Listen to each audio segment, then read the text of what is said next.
Welcome, Jim Franco, to Connections with Jim Franco. It is great to see you again, Jim. Thank you. And I got to thank you, the whole Babcock's group, for uh, this podcast and all the rest of the marketing you helped me with. I appreciate you guys. Thanks, Jim. And we certainly appreciate everything that you and Autolog does for the industry and for Babcock. So it's a great partnership. Jim, I'd like to switch gears a little bit. We've talked about cash flow in the past. We've talked about personnel costs. Today, I'd like to talk about a specific customer, a type of customer, if you will, that sometimes gets a little bit overlooked and certainly not marketed and sold to the way that they should. And that's the walk-in customer. And I think that we should treat that walk-in customer more like a retail customer, if you will, but it doesn't happen. Why do you think that is? Well, I've been in business a long time, and the walk-in customer was a great customer. In fact, the walk-in customer, when they walked in, I actually made a little bit more profit than I did with a wholesale customer. I didn't have to deliver to that guy because he walked in the door, and I didn't have accounts receivable because he paid me cash. So they're pretty good customers. So we kind of catered to them the best we could by treating them right when they came in, et cetera, et cetera. We tried to, when I had my store way back when, we tried to get all our customers to give us their name, and so we could put them into our system. So we made them feel like they were part of our, even though they paid us cash, they got their name on the invoice. And so I tried to encourage that. But today, the marketing is more challenging because in my day, and I'll be honest, we've had nice big yellow page ads, and that got us a lot of customers. Today, we don't have that. Now it's all the internet. So we've come up with what we call digital marketing for this reason exactly. How can I attract that walk-in customer and get more of them that come in to see us that was in my, and I call it my zone, my 15 to 20 mile radius around my store? Because a lot of people think when they're marketing on the internet, they're going to be selling a product all over the United States and all over the world. That's a little bit of a myth. Very few companies can do that, especially with auto parts, because it's a unique business. So what we've tried to do is put together an inexpensive package we call our digital marketing, which incorporates social media. We'll actually post social media to that group of customers. And here's another challenge to their retail customer. The guy said, that's great. Let's do that. I said, okay, give me the email address. He goes, what? I don't have their email addresses. So one of the things we start talking to immediately is, please, Mr. Distributor, have all your employees ask your customers, can I put you in the system and could you give me your email address?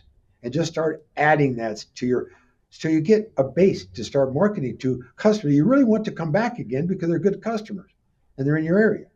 So we put together social media, we put together email blasts. And email blasts are nothing but my specials or flyers for this particular month. I've got oil filter special or whatever it is, and go ahead and blast that out to the customers with coupons. We put together an e-rewards program where every time they come in and buy something, they get points for reward and they can use those points. That helps the retail customer come back. Social media, e-best, e-rewards, and we also ask our distributors, put signs inside your store welcoming the retail customer. And I also suggest putting on contests. Give away a TV, give away some tickets to the NASCAR, do something like that. That causes excitement for the quote the walk-in trade. Definitely. So it's really about changing the mindset on how we look at that customer. Correct. All of a sudden, with your tools that you have available, they're really not much different than a wholesale account or a fleet account that you have all this data on. Now you have that same data to manage that relationship, to stay connected, Jim, with that customer, even though they are a walk-in customer. Because we ask everybody when all my countermen have, and on the Parts Watch system, all you need to do is put in their phone number and up comes their account. Now we know what they're buying and who they're buying from. And that email address is very, very important because now we can market to them. And you've got history on what they've purchased previously rather than just not remembering them the next time they come in off the street. That is correct. And we could really just bring them up on the computer and say, yeah, Jim, you bought that for $18.20. Do you want another one of those? Or I want to return this, whatever it may be. We have a relationship with the customer because we took the time to put his name and phone number in and email address one time. Because that customer can look a lot of different ways, right? He or she could be coming in there because they're working on their own car. And they've got 3 cars or 2 cars that they take care of, and that's their stable. And it's a nice tool to be able to know what they're working on when they come in. But he or she could be a quasi-professional, if you will, who's doing work on the side, and he's coming to your business every other week with a different vehicle, and you start to see their trends, whether they like good, better, best, whether they like reman or not.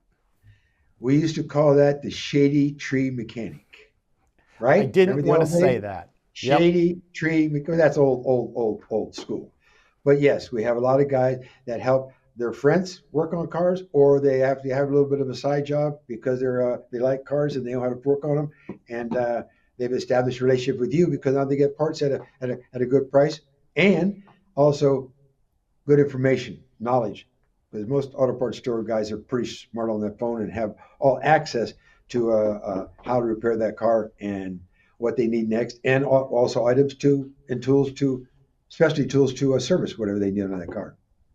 Right, those tools and those ancillary parts that you need, like if you're doing bearings, you need a seal, right? You don't want to put it back together with the old seal, or you need a bearing puller or something specific to that repair. And a good counter person, they either intuitively know it or they're good enough on their system that they know how to get the data so that they can tell that customer, hey, you can't complete this repair without these other 3 things. That's correct. And on our system, we do have what they call seller message reminders right on the screen. So when you sell a water pump, there's clamps, hoses, and antifreeze pops up. Yes. So your technology really helps that counter person look at that walk-in customer and really not treat them that much differently than you do your other customers, because you make sure they get what they need when they need it and at a fair price. That is exactly right. And that's how you build a successful walk-in, quote, retail business trade.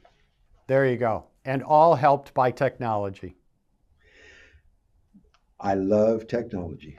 I know you do, Jim. Thank you so much for being with us, and we look forward to being with you on the next episode. It's my pleasure, and have a blessed day. Thank you. You too.